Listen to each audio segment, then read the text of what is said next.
I like your shirt, man, by the way. Yeah, well, I always try to wear something colourful, and this is made from old curtain material.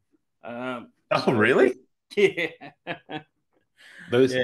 those would be some very bright curtains in a house. Like, Uh, is that yeah, sort of well, a nudge towards your music, with the it's guitar? yeah, it is. It's a shirt that I used to wear playing in the band, and my mother-in-law collects or collected a lot of tat from going back for years. So I don't know when she got this from, but probably 50s or 60s or something. And so she'd occasionally get a shirt made for me, and this was one of my favorites. But the Yeah, curtain material nice. was great. Yeah, yeah, That's pretty sweet. yeah. I just And you, realized I've got a mother-in-law who does a lot of creative things as well. I should get her to make me some stuff. I don't know why I haven't asked before. Um, Hello, welcome to Ben's Book Club.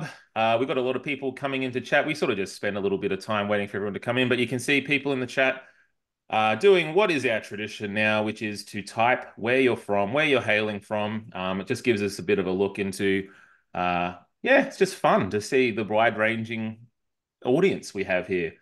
Bish and Lynn, hello. Mandy, hello. Lovely to see you both. Julie, hello. I've got my aircon on, Julie. I don't know about you and how hot you're finding Brisbane at the moment. Um, and where are you from, Dave? Where are you tuning in from? well, I'm in Balgowlah near Manly, and of Oh course, yeah. originally from Perth, where Yes. books are Yes, often of sent over course. that way. Yeah. Oh, we've got some people from Coffs. Helen, hello.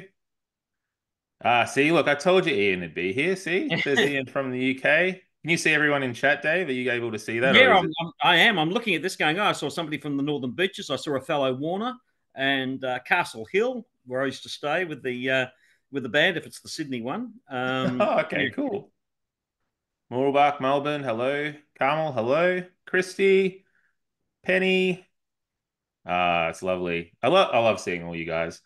Thank you so much. You guys, the audience really does make this Ben's Book Club. I just feel like a lot of the time I'm a passenger on this thing, and you guys are always here, sort of bringing all the good vibes into our chat. So thank you so much for tuning in.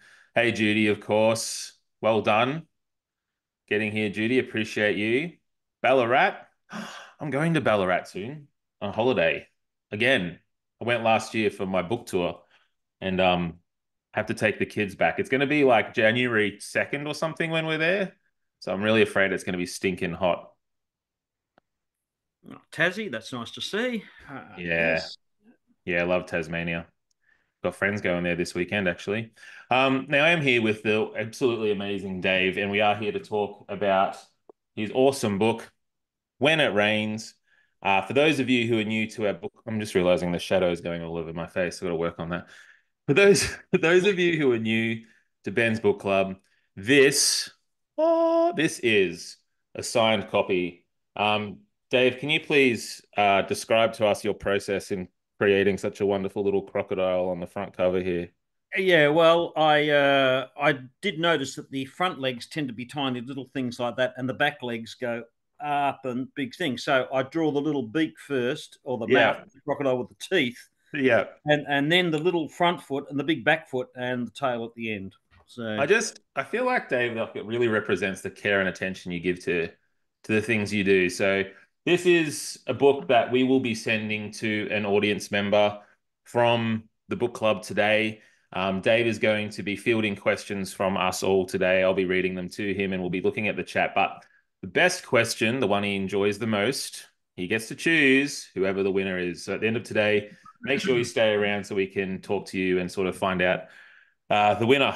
It's pretty cool, exciting stuff. I love giving away books, and yeah, little crocodile book is pretty fun. But let's get to Dave. I'd love to read about Dave. Dave Warner, your bio is probably one of the hardest that I've ever had to. Like, I could spend the hour reading all the things you've done, so I've sort of tried to truncate it a little bit. But Dave Warner is the author of 12 novels, including the winner of the 96 West Australian Premiers Award for Fiction, City of Light, which was your first book, I believe, Dave. Is that that correct? was, yep, Yeah, yep. awesome. Dave Warner originally gained national recognition as a musician-songwriter, though. His albums include the gold album Mugs Game, and in 1992, he was the inaugural inductee into the West Australian Rock and Roll of Renown, which is huge, man. That's awesome. Dave has written for feature film, stage, television, radio, and newspapers. His first feature movie, Cut, starring Kylie Minogue and Molly Ringwald, was sold worldwide. He also wrote Garage Days and Restraint. And Dave's television credits include the In Excess telemovie plus regular episodes of mainstream Australian primetime dramas, Wild Boys, Packed the Rafters, Rescue Special Ops, McLeod Daughters, and Sea Patrol. So I think maybe one of the most wide-ranging creative people we've had on the chat and in the book club ever. Can we give Dave a round of applause? I don't know how this works. I'm still getting used to it. You won't be able to hear them, mate, but they're all applauding in their Well, pajamas. good. Thank you. Thank you. It's Yeah, much appreciated. yeah. Yeah, it's pretty cool. I want to talk to you about everything. I want to talk about this book. I don't know whether we're going to get through everything I wanted to talk to you about today. We'll do our best. But can I talk about just McLeod's Daughters and you writing on this very so my wife is named Lena, and Lena is in your book. And my wife, as a young girl, just man devoured McLeod's Daughters. And so, what was it like writing on such a seminal Australian piece of television that's I feel kind of iconic in Australian history? Yeah, well, it was extremely successful and still successful to this day. And it wasn't easy for me. And one of the reasons I did it, I came straight out, Ben, from writing things like City of Light and Big Bad Blood, which were my kind of hard boiled first couple of crime novels. But I had a Yeah, family growing up, and I needed to put some bread on the table. yeah, And one of the things I felt I wasn't right across, I could write, I think, good masculine and full on action type of hard boiled stuff. But I thought I really wanted to learn perhaps to write and understand female characters a bit more. And I thought yeah, McLeod's Daughters would be a good way to do it. And look, I just had a fantastic team. There, they were all the people ahead of me. My script producers and script editors were nearly all women. There's a couple of us guys there. But that's understandable. it was very much about craft. Like one of the differences between television and say writing books, from my perspective, is that in writing books, it starts with a big creative idea, and so it's you have this burst, and then it's very much about that, and you're Mhm. fairly unrestricted in what you do. When you're writing for television and those big shows like that, especially at that time, it's very limited. One, you're given the characters to start with. By the time I came on, the characters are created, so they're not your characters, Yep. and you had to construct a show within a maximum of Mhm. 50 scenes, usually 42 scenes. And so it's a lot about craft as to how you have to be very economical in the way you plan things. Yeah, that's And cool. yeah, so it taught me a lot of craft things.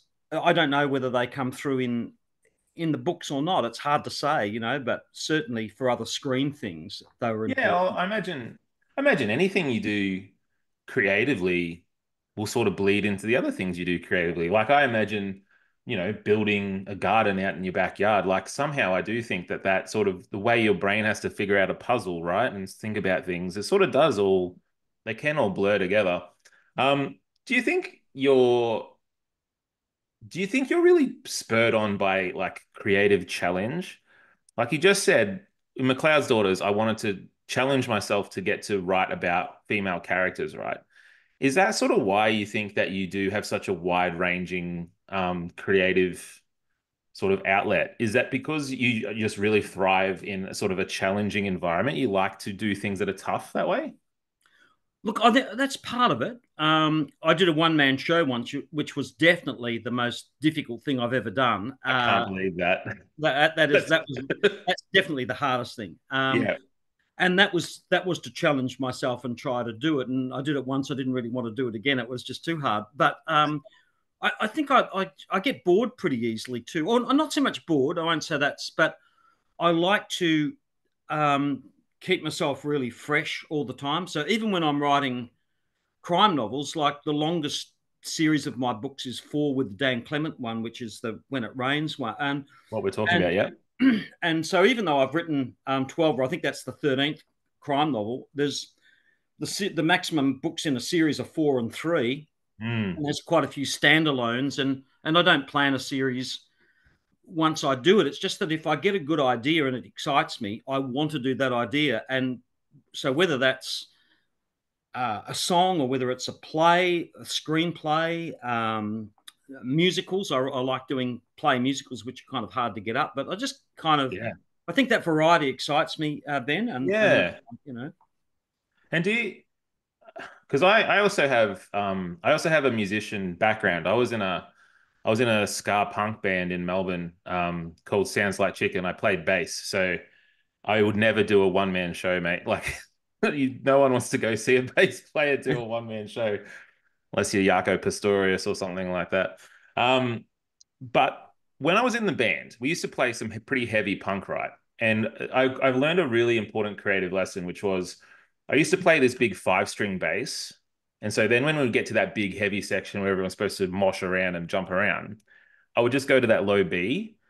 But then my guitarist, who has infinitely better taste in things than I do, he said, "Why don't you play that beautiful Fender Jazz that you have sitting in your bedroom rather than play this other 5 string thing?"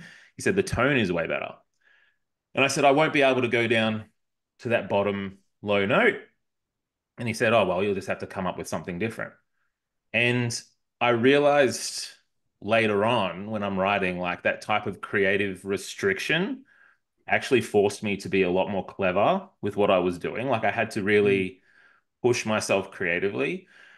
And you just talked about, McLeod's daughter sort of restricting you a little bit. Do you feel like that too with your books and your writing? Like, do you like those formal kind of creative restrictions? Do you think that breeds more interesting stuff? no, not necessarily. It's just like with me, it's the I get an idea generally, not all the time, but some of the things just come from that they might be in a series, but Yeah. generally I just get an idea, and then I think about what's the best way to tell this idea and who should the characters be that are that are involved in it, and so but what you're saying about the restrictions, I think that is true, and that certainly, especially in things like screenwriting or even in music. Yeah. But less in books because you have got so much freedom and Yeah, people's you do. imagination can be so great. Is one of Yeah. the reasons I like it. Um, Yeah, right. So this is a place where you get to just sort of roam free sort of thing. yeah, and there's no budget restrictions. So like like one of my books, Over My Dead Body, which was an idea I had back in 2003 before Sherlock Holmes was repopular, and Mhm. was to bring Sherlock Holmes back in the present day with a female Watson. And look, I tried to get that up as a feature script, and it took me ages. And in the meantime, 10 years later, America came up with a TV series which wasn't exactly the same, but sort of slightly the same. Pretty close idea. Yeah, and it was frustrating because you go, well, I just like Australia's not a place where you can have those big kind of film ideas and get them on. You'd need to be in LA. But as a book, and I wrote it as a book, was about 2018. I finally did it as a book, and which presented its own challenges. But it was great to just do it because I thought it's still a good story, and I still want to Yeah, tell it. cool. You know. Yeah, cool. I love hearing those sorts of things. We're getting some great questions from chat. We'll get to them in just a second. So thank you guys for sending those through. I wanted to ask you just really quickly, because I just thought it was really lovely in your acknowledgements. You wrote, and I've got the quote here, about your wife, Nicole. And she Yeah. said, "She is still my inspiration and always my biggest supporter." But I just think because your life is so full of creative accomplishments and, you know, all the difficulties of perhaps making an income in the arts industry in Australia. But I was wondering, how has Nicole really shaped what you do and how does she inspire you? Well, by being my greatest supporter in one way, Yeah. and as you say, like when we were so it's actually my oldest daughter's her 29th birthday today. So we were reflecting on 29 years ago when Violet was being born, and we were living in Neutral Bay. My music career at that stage had finished, and I think I'd done. I was actually sending in the books to the original drafts of City of Light for Fremantle Press, and I Yeah, hadn't wow. heard back. So it was a case of the two of us just, battling through what people do. You don't have much money. You spend about 80% of your money on a mortgage. A lot they say, oh Yeah. yeah, everyone in Mhm. Australia knows they or most people, let's put it that way. they say, oh, 50% or, is a bit too much. Well, all the people I knew were the same as me. We were spending 80%, on the mortgage and lucky to Yep. get an ice cream.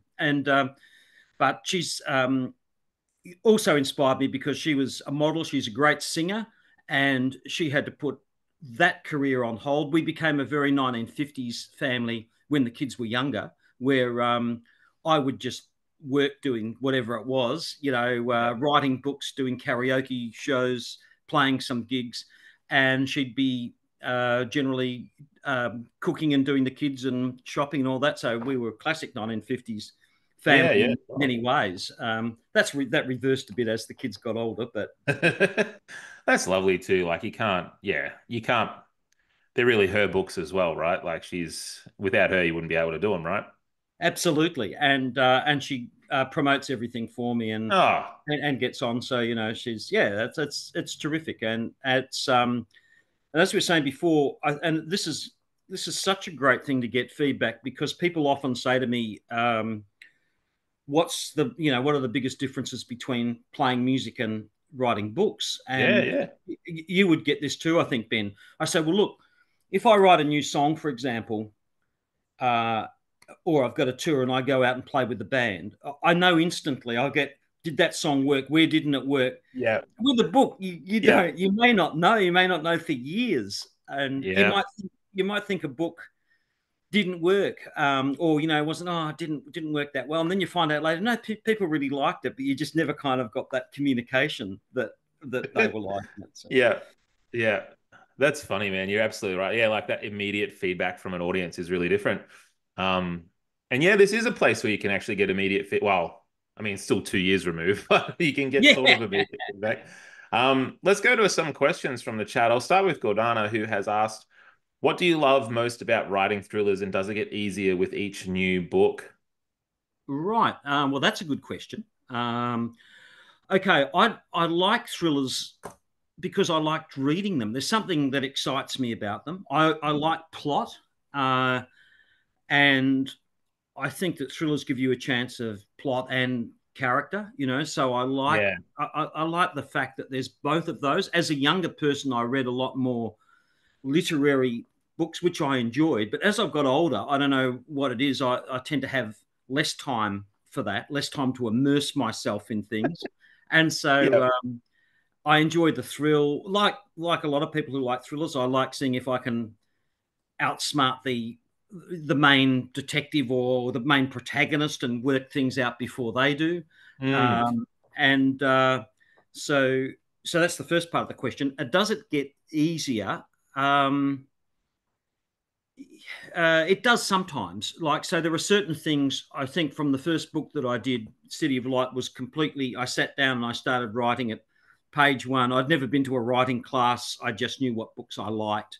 And so that took me about 2 years overall to kind of eventually in this organic way to get the story together. And I changed. I thought, oh, that's not going to be the main person. Nowadays, I'm much better at kind of getting the overall idea down into a manageable 12 or 15 beat thing early on and then yeah, kind of expanding it from there. So structurally, it gets easier. But yeah. Okay. yeah, but each thing is different. So When It Rains is because it's a contemporary police procedural novel, and that was really hard in terms of research. And I was really fortunate that I found a guy, Rob Kirby, a former policeman Mm. in Western Australia, who just came along to one of my library book things one night and said, "Hey, Dave, if you ever need any help on police things, I'm here." And which was tremendous, and it really helped that book because it has got that real veracity in it. Mm. So that's they all have their various challenges, Yeah. and overall, I don't think they don't overall get easier. And unfortunately, as you get older, Ben, you're still a youngster. As you get older, age does take, it does. The edge is sharp, and is the sharp edge is, I should say, blunted a bit, and so that in itself can be a bit harder. Go, oh, what Oh, did I get okay. at? That's yeah, right. That's funny. I actually, I mean, you say blunt. Like I was I was really thinking about your music, and you created one of Australia's first punk bands, right? Yeah. And I felt like your writing's a bit punk. Like I feel like you get a bit nudgy with your elbows a little bit here and there. Like it feels a bit pointy at points. Like I just yeah, I definitely feel like your punk attitude bleeds through a little bit to Dan Clement. Do you feel like that's true? Like do you feel like you've got this punk aesthetic? Yeah, I do. I do. Well, not on all the books, but certainly, especially City of Light, because when I sat to do that first one, and I Yeah. said to myself, "Oh, look, I wasn't doing anything. I was in Sydney," and I went, "You've always wanted to write a book, and so you should try and write something." And I really liked crime literature, and I'd written a murder weekend over in Perth story, and I kind of knew that I could write plot. And so I thought I'm going to give it a go. And I thought what I should do is try and look at the elements that really worked well for me with my music, with my band, Dave Warner's from the Suburbs. Puss was the original punk band, and some of those elements went across into Dave Warner's from the Suburbs. Yeah, And yeah. so when I was doing it, I said, okay, well, what worked well? Well, kind of, it's going to be about my experiences or my world, suburban Australia. It's going to have football, sex, thrills, Hmm. and so it had that kind of punk Yeah. temperament. Yeah. And I guess the other thing was that like I'd been on the wrong end of cops a few times, in the past of busting me at that for singing obscene songs in pubs and stuff in those Uh-huh. days. I bet they have. And I was reading a lot of cops by people I think who were probably academics and journalists who and there's a lot of them who write go on to write crime literature, and they're really good, but a lot of their cops, I go, I don't know if the cops I know had the same attitude as what. Yeah, So your my cops are cops, a bit rougher. they're a bit rougher. Yeah, they Yeah, yeah, yeah. yeah. Got that Aussie streak. I've got another question here from Gemma, and just so you're not biased either, Dave, Gemma did win the signed copy last month as well. So she might be. I'm only kidding, Gemma. Of course, we can include your questions. She always has the best questions. But Gemma's question is, do you have a thing for water? Thing. I also read After the Flood and noted the significant role that water scenes played in both novels. It's a really cool question. So yeah, do you have like you just love the way water feels on the page or something like that? Well, I do in the Dan Clement series, and look, it was just well, when I had this idea originally, it was about 2006, and I'd been reading. This is going to be a long-winded answer. Is that all right? Or That's totally fine. okay. Sort of So I was. indicates to me that Gemma might be in the lead though, Dave, here, hey? Oh, it's not necessarily. It's a long-winded way to go around it. Around about 2006, I was reading, particularly Henning Mankell and James Lee Burke, who were writing crime novels where the location was as important a character as anything else in the book. And I thought that would be really cool to do that as an Australian book. And this was Outback Noir hadn't raised its head at that point, and I was busy writing McLeod's Daughters and other things. So Mm. it took me a while to actually. It was 2013 before I did the first draft. In the end, of the Dan Clement book, which I called Waiting for the Cyclone after a song that I'd written. And the reason I called it that was because I wanted to set something up in the Kimberley, which I thought was the most unique part of Australia and really unique in the world. And that's why, as a location, I wanted to go, I want to set something in the Kimberley. Mm. So when I was coming up with names, the publishers didn't want to do Waiting for the Cyclone. And so I thought about it and I ended up with Before It Breaks, with this tension of the novel building and also being very cyclonic in the action. And Okay, that's cool. and so that's where the first one came from. And then once that was set up, then the water theme just came through kind of clear to the horizon. I was just thinking of phrases that Australians have, and probably because a lot of the phrases that we have, we are, most of us live on the coast. And so, and maybe that was how those phrases came. But Gemma, on this very last book, had done three Dan Clements. I hadn't done him for a couple of years, and I thought I'd like to do another Dan Clement book.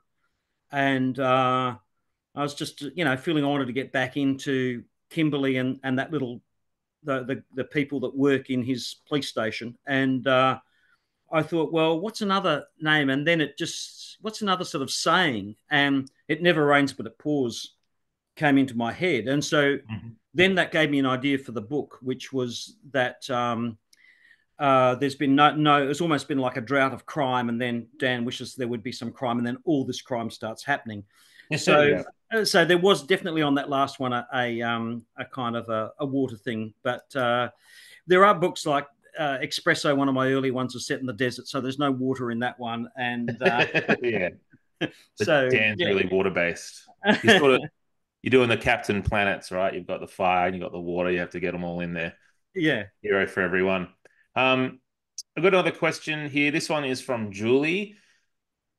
Great question, Julie. I really want to know the answer to this one. How do you control your creativity? You seem so prolific. You must have many project ideas. Yeah, that's great. Like, how do you narrow down to, okay, this is the one I'm going to spend 6 months on. Bam, I'm going to dedicate myself. How do you do that? I know. I think I just say I'm going for it, and it's and whether it's music or whatever, I generally have about four things in each category, if you like, that I'm kind of working on at some point, and just might be one day I feel I really got to do a little bit of work on that, but I do focus on one at a time eventually, and generally I just focus on it, start writing, and every time except once, I've been able to start and kind of finish that project while I'm doing little bits and tinkering on other things, and then I move Mm. across to something else. During When It Rains, I was busy working on a music album at the same time, but I don't tend to do two full-on books simultaneously, although I have done that as well. Like wrote a kids series at one point, so I was writing crime novels, and then I was doing a pony series uh, at Yeah, so Charlotte. just like a croc attack shows up in your in your kids' books.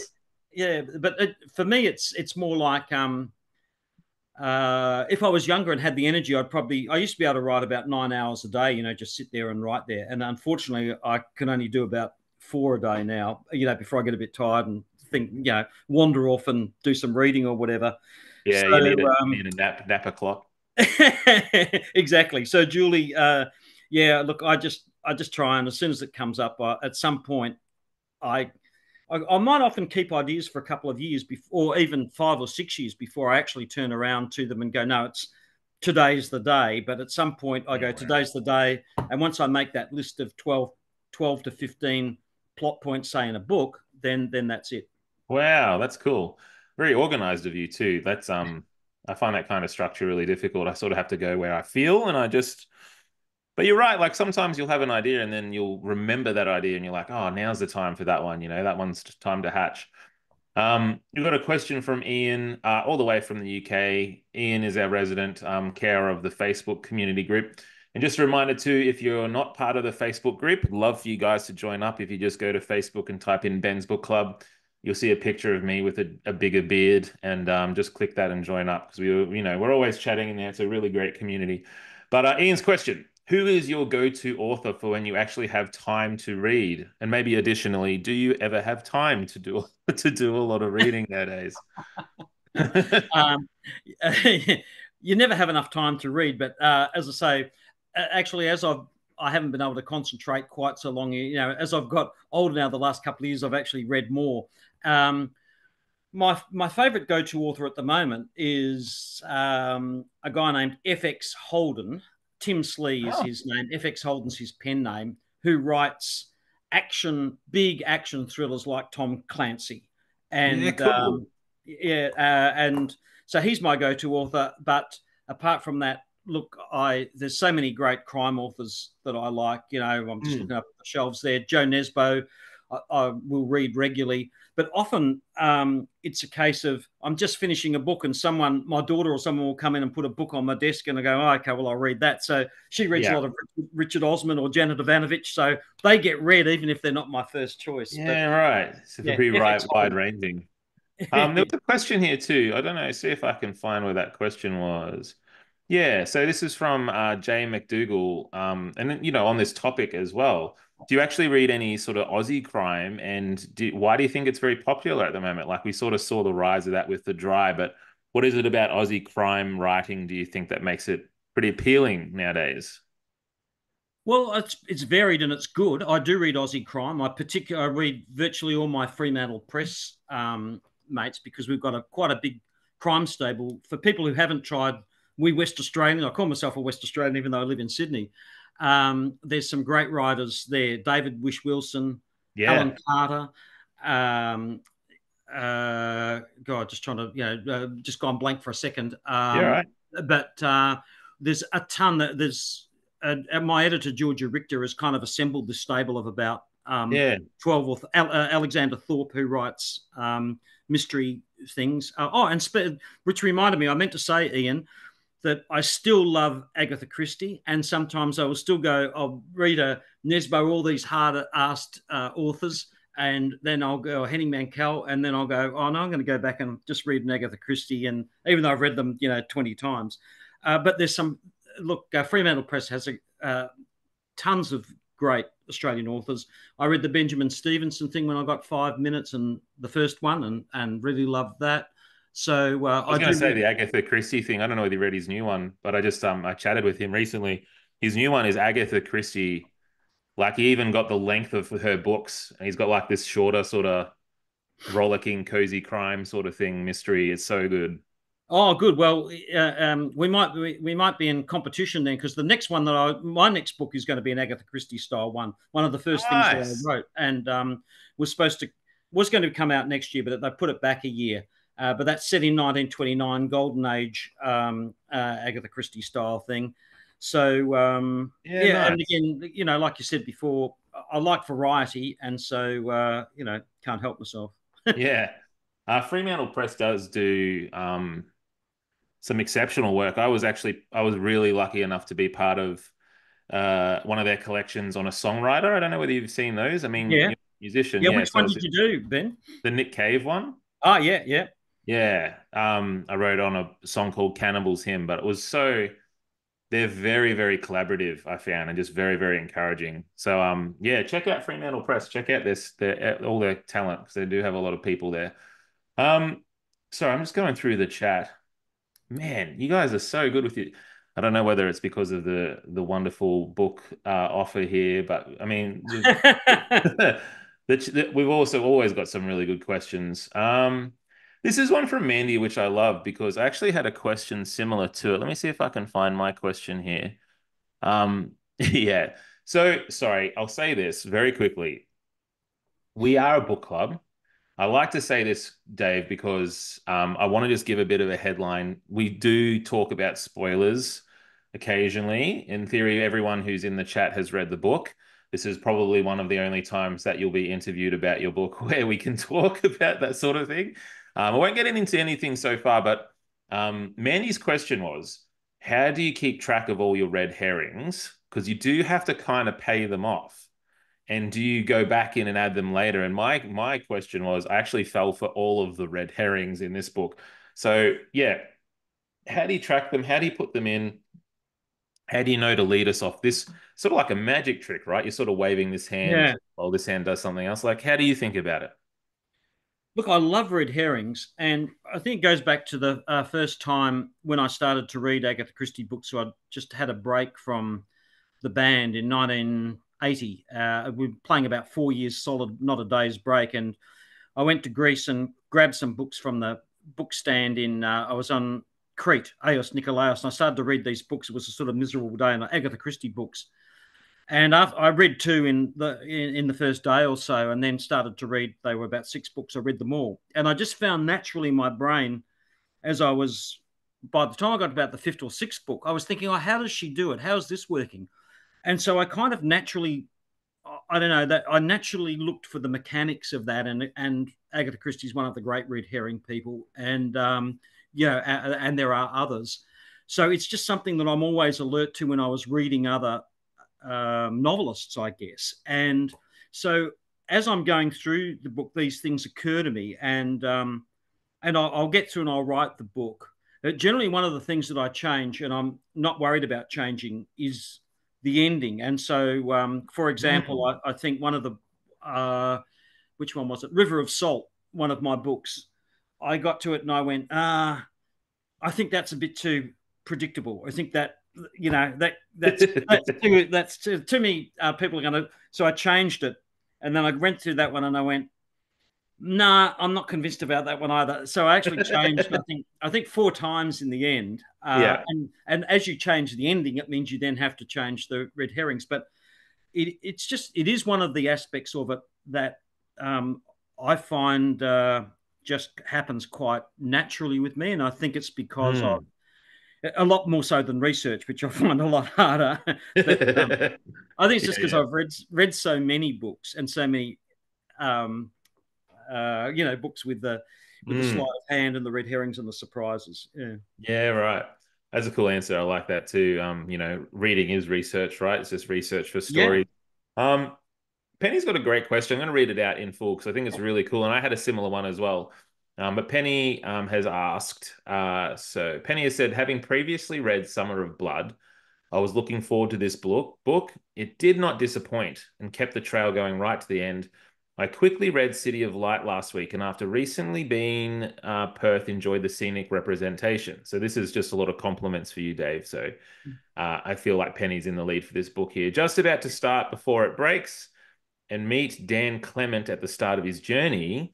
But, and here's Penny's question, is there any link between City of Light and the Dan Clement series? And I was wondering that too, because on Goodreads, it's listed as City of Lights is the first Dan Clement. And I was like, but wait, that looks like it's supposed to be before. Like I got, anyway. So yeah, is there a link yeah. between City of Light and the Dan Clement series? Well, the answer is there's two. There's one very particular link, Penny, which is that on the book Clear to the Horizon, which was the second in the Dan Clement series, Snowy Lane, who was the main character in City of Light, is kind of the main character. The two characters are put together in Clear to the Horizon, and it starts from Snowy's point of view, and then it goes to Dan's point of view, and the two of them work a case together. So Yeah, right. there's a link. So sometimes people go, well, there are 4 or 5 books in the series. If you count Snowy Lane as part of the series, you would end up with Ah, I five. see, I see, I see. And the other link, which is not quite the same, but it's worth a tale, is that initially when I conceived Before It Breaks, I was thinking of using Snowy Lane as the main character because I'd established him in City of Light. But as I went through it, I realised I needed a serving police officer, and in City of Light, by the end of that book, Snowy was a private detective and he'd left the cops. And I thought, Yeah. well, it can't be Snowy, and so I had to create a different character, and so I wound up with 2 characters. Yeah, right. That's cool. And thanks for your question there, Penny. Yeah, and it's I love like the shared universe of the Dave Warner, experience. Like we get to have this. It's like the Marvel Cinematic Universe.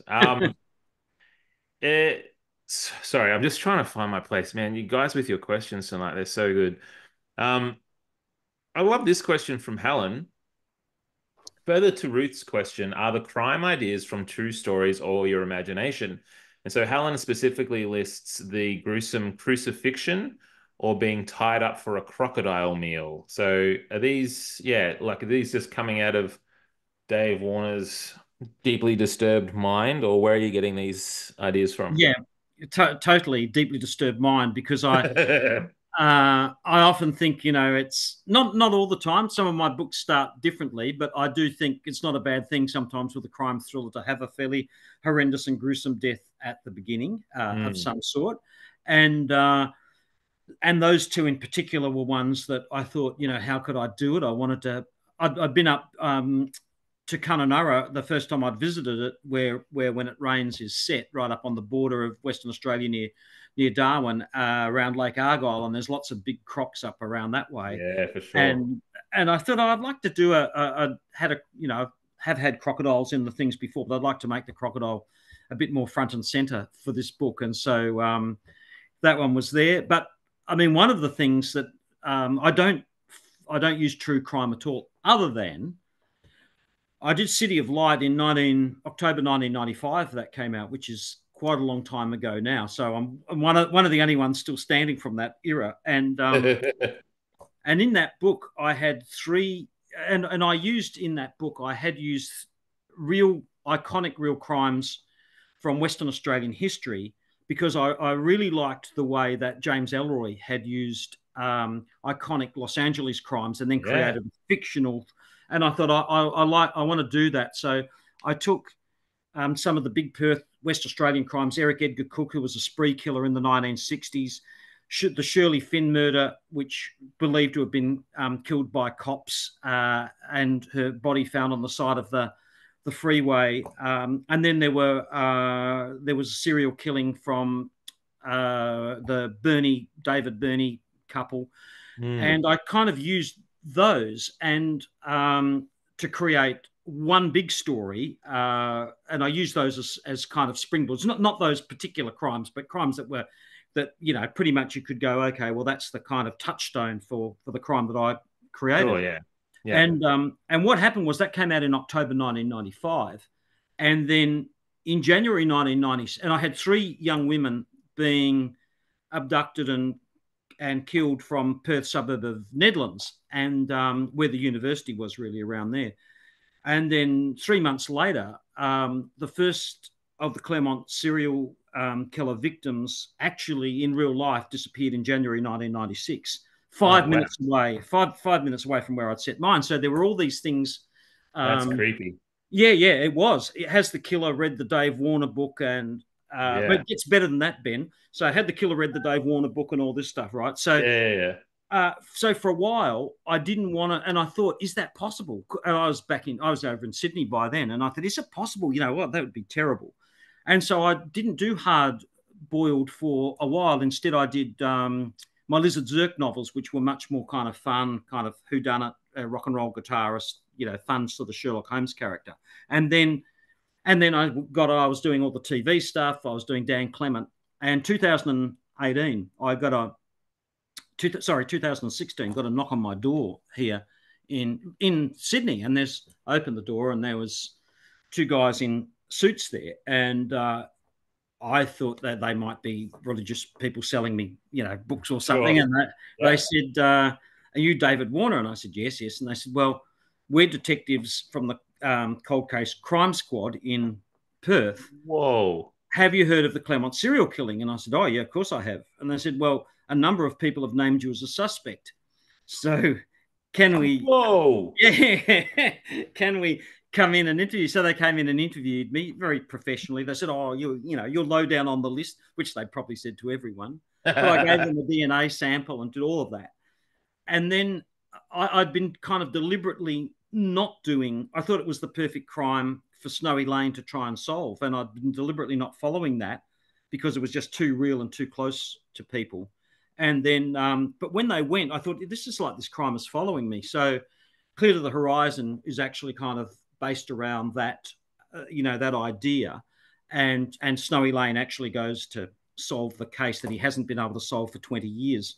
And and that's the only time really that I've used a true crime thing as inspiration, and only because it personally kept coming for me, So Personal inspiration. That's yeah, wild. I can't imagine getting that sort of knock on the door. I would have freaked out and like, well, I did. keep it cool, like instantly acting guilty even though you haven't done anything. Um, so Judy, I'm just noticing what is a red herring? That's kind of an oversight. There might be some people in the audience who don't know what that term means, but Dave, do you want to explain what a red herring is? Yeah, I guess a red herring is when the writer gives you clues which direct you towards your belief that a certain character is the killer or responsible, or that the crime has been committed for a particular reason. And then you find out that that is completely wrong. That, in fact, for Yeah. example, the character that you thought was the killer may have been set up by someone else, or was doing something illegal, but it wasn't actually the murder. It was something else at the time. So it's really misdirection. So it's to make you think you're solving the puzzle, but then at the last minute go, "Oh no, I'm completely bamboozled here. That's what I thought Yeah. had happened." And yeah. Yeah, it's like a false clue. And I was actually just Googling. I was like, I don't actually know why it's called a red herring. Hmm. I just still couldn't figure it out. So if anyone wants to Google that and put it in the chat while we're talking. Um, Nell has a great question from the chat as well. So Nell has asked, my friend has just signed their very first book contract. Congratulations to your friends. That's a huge accomplishment already. Struggling with meeting deadlines. And then the question is, what is the most supportive, encouraging thing I could do or say to help the friend? Which is a really good question. Is it just to bake them lasagna or some, take it around? What would you say, Dave, would be your advice to a person trying to meet deadlines when writing and being creative? Uh, yeah, that's tough. I'm trying to think because it's not something that's personally affected me because I don't have any trouble meeting them, but I'm trying to think of friends who do it. Oh, look, I think if you obsess about the fact that you're not meeting the deadline, that's not going to help you. That is what it tells me. So it would be, I would just go back to them and say, what did you want to set out to do, and do you feel that you're on the right, that you're on that path? You feel that you're making progress towards that thing that you set out to do, or have you got yourself diverted into a whole lot of and worried about a whole lot of other things?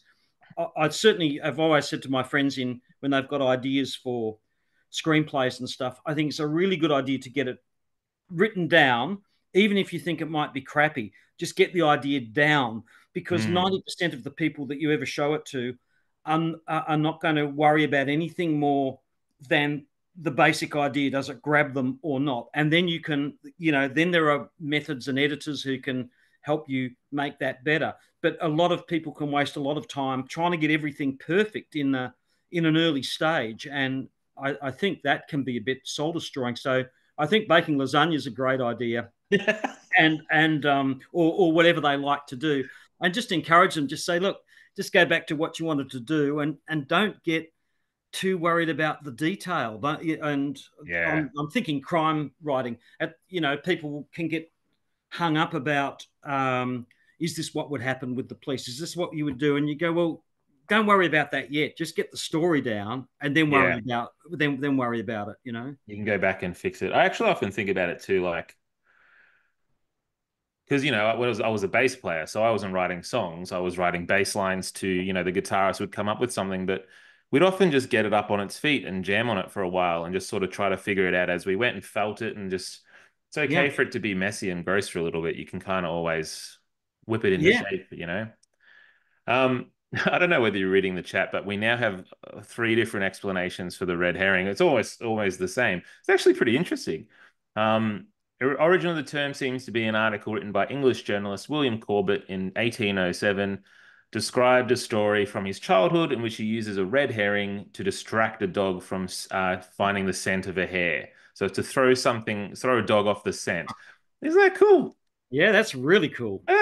Look at that. I feel like now I'm going to bring that out all the time. Next Ben's Book Club chat, I'll bring that out. None of you are allowed to say that you did the research for me, all right? You just have to let me pretend to be smart for a second. Amazingly, Dave, I don't know whether you are aware of the time. We're actually near the end of our chat today, which is a bit of a shame because I feel like I've literally asked like three of my questions. We've had some great questions from the chat, but do you want to have a bit of a I don't know whether you can see the chat window, but do you want to have a bit of a browse through and have a think about which is your favorite questions? And if there's any there that we've missed that you would love to answer, absolutely go for it as Well, well. I'm not seeing the chat window here. I'm probably supposed to. If I click on that thing that says chat with thing, will that Yes. give me the chat Yeah. window? Here we You go. might be able to see them. Um, Yeah. yeah, yeah, okay. Yeah. And while Uh, you're having to think about it, just want to say and encourage you all to sign up for the Ben's Book Club on Facebook. We run one of these every month, and they're always really fun. And we're going to continue to now give out signed copies of the books, and we're going to continue to just really encourage Australian voices, encourage Australian authors, and get them out to the biggest audience possible. Um, I feel like we haven't really talked about the book a lot, which is a bit of a shame, but I loved reading this. Actually, I want to find that question.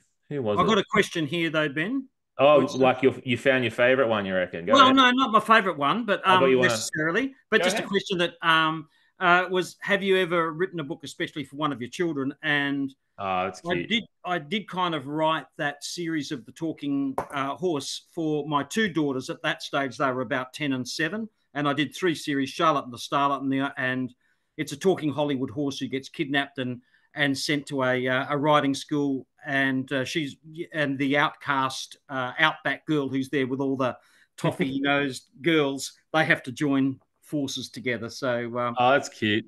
yeah, so that was a lot of fun. So that was the answer to that one. So That's yeah, sorry, nice. I cut in there, Ben. No, no, you're good, man. This is what we're doing. I didn't write a kids series, but I did tell my kids a series of stories. And I always wanted to turn them into a kids book, but I didn't really know where to start. But they were called Stinky Kong and Fart Bag. And they were two gorillas who were stinky and they were ostracized from their community. And then their community wanted to bring them back with their fart powers to overtake witches. It was pretty good. Um, I love this question, and I wanted to point this out too. Some of your some of your turns of phrase are so fun. And Jennifer has asked, I'm not a big reader of thrillers, and this is the first book of yours that I've read. However, it won't be the last. So you've got a convert, which is awesome. Your opening line in chapter 12 is a stunner. The sun was a drunk sliding down the bar to the floor. You do have these turns of phrases, man. Like, do these just pop into your head as you're writing these turns of phrases? Because I love them. Yeah, look, some of them do. I know in the very first one that I did, City of Light, there are tons of similes and metaphors because I wanted to have that, and I probably overdid it a bit, but I wanted it to have that LA Noir, Raymond Chandler kind of feel. And those Yeah. ones, a lot of them came out really easily. I think my brain was really sort of supple and alert at those days, and I didn't have to think about it too much. These days, I think about them a bit more. But I think that one, I don't know where that came from, but yeah, I did like that one myself actually. Yeah, yeah. But I'm I a bit more sparing now, you know. I Um, had one, the telephone line was like an umbilical cord through which he could gauge the emotional state of his soon-to-be former lover. I thought it was so good. And plus, I love that there was an actual, like, the telephone line was a cord. Like that. You don't have those, you know. Um, all right. So do you have any favorite questions, mate? Sort of to narrow it down. oh well, I know it's hard. I know it's hard. It's okay. yeah. Well, of the ones that we've done, I mean, they're all great. They're fantastic. So thank you so much. It's terrific. Um, and so I'm going to go of the ones that we did Yep. because Penny's read so many Dave Warner books. I've got to go for Penny. She'd already done a couple. But Nice. it was a good question too. But look, thank you all, Jordana, Gemma, Julie. You know, they're all great questions, and the ones here too are fantastic. So That's lovely. All right. So that's Penny, and I'm just writing down the name so I don't lose it. Southam Clark. Um, I'll send you a message on Facebook after this to grab your address, just a private message on Facebook. But that is Penny Southam Clark has the best question. Thank you, Dave, for selecting too. But we're gonna wheel this one to you with your fancy little crocodile here, Penny. Which I loved. I loved that, man. It was so cool. Can we talk just, I want to talk, and someone else had this question as well, just before we finish up, because we do still have 5 minutes. Um, the ending. Was this always the ending? Was it always going to be this? Because I fell for every one of those little clues where it was like, okay, it's going to be this guy, and then it's going to be I thought it was going to be her fiance, and then you sort of slowly murdered off my suspects. And then it turned out to be, I think it was Johan, right? yeah, Was that the name? Yeah, Johan. Yeah, yeah, so was I it can't even remember always who it was. No, it wasn't. I knew where the ending was going to be, and I knew I would come. Knew I would find it at the end, but I didn't know who it would be. And then as I say, towards the end, I was thinking, how can you do it? Probably about 2/3 of the way through the book, I started to think, oh, what about if it was this person, and Yeah, wow. how could I make that work? And then once I got to the end, I probably finessed it a bit more too and gave it a little bit extra stuff just towards the just towards the final thing. I mean, one of the things I don't know how you find it, Ben, but particularly with crime stuff, and as you say, there's so much Australian crime, but so much crime in general now.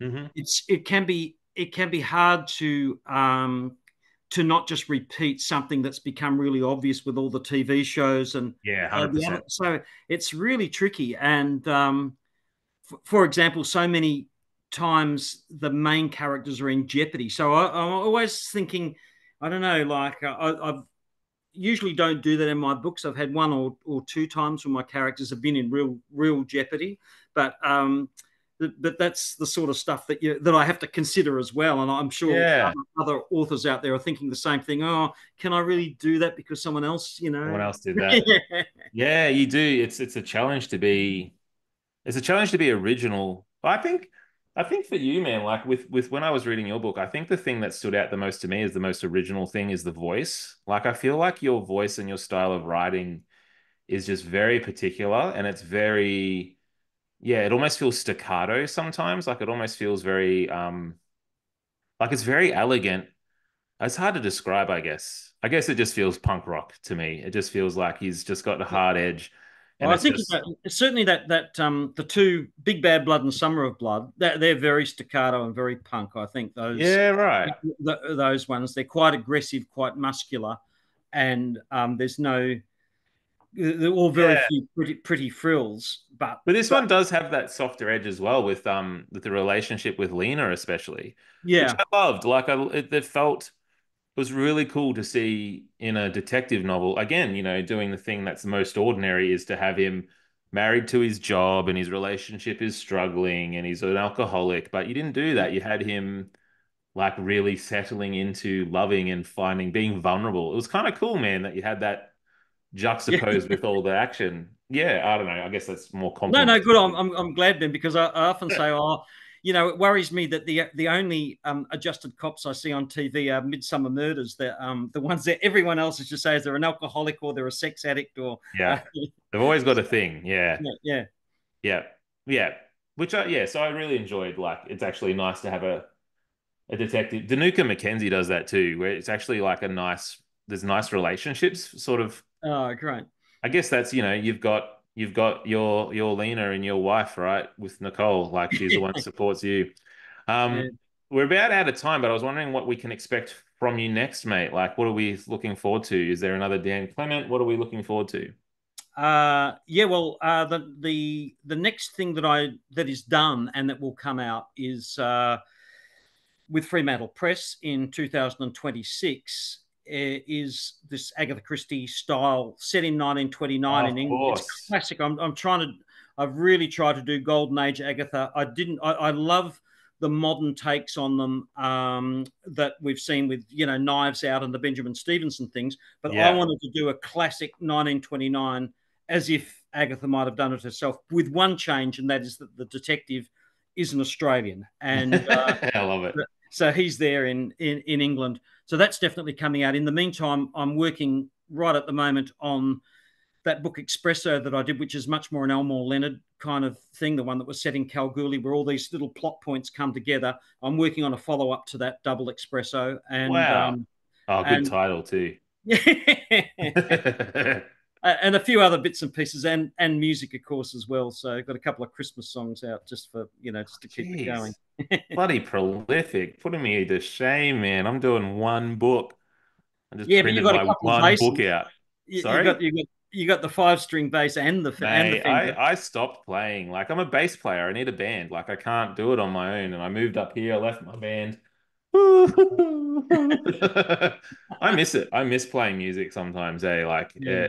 Yeah, it's just such a spark, and it's just like it feels like the most purely creative thing too. It's like so instinctual, where writing can be a bit more studied. It's almost like I got to get out of the way of my thoughts to write purely, where music was just Yes, it's very instantaneous, and the other thing is it's so much fun getting into the rehearsal room with the other musicians, and yeah, they spur you on yeah, writing solo. Yeah, we do. You can see people. I don't know whether you can still see your chat there, Dave, but a lot of people really love this book. It's a wonderful book. It's an awesome book as well. To gift for Christmas. We're right before Christmas, so I think it's got something for everyone. So please make sure you go grab a copy. Recommend it to your friends. But I want to thank you guys in the audience. You've been awesome. And it's been lovely having such good supportive, questions for Dave because yeah, like you just said, Dave, it can feel a bit isolating sometimes, huh? yeah, Yeah. So you've got an Thanks very actual, much, Ben, and thank you everyone out there. It's been terrific, and it's terrific that you have so many people too in kind of country and regional areas. And yeah, if can't I'm get to ever out these that sorts of way, things. come and say hi. Yeah, Certainly. yeah, it's cool, Yeah. huh? Like we've got, yeah, you've got, 80 more friends now, mate. But yeah, thank you everyone for being here tonight, being part of Ben's Book Club. Please check out the Facebook group. We'll be announcing, although I think everyone knows by now that it's going to be Christmas time with Chris Hammer and Ben Hobson coming up in December. So make sure you're tuning into that one. Chris's latest book we'll be talking about what to get for Christmas. Chris recommends it's going to be a good time. I'll probably wear a Santa hat. I don't know. Um, but thanks, guys, and thanks, Dave, so much, man. Appreciate your time and all your creative energy. You're a bit of an inspiration. Thanks, Ben. Thanks, guys. All right, I'll see you all later. Bye.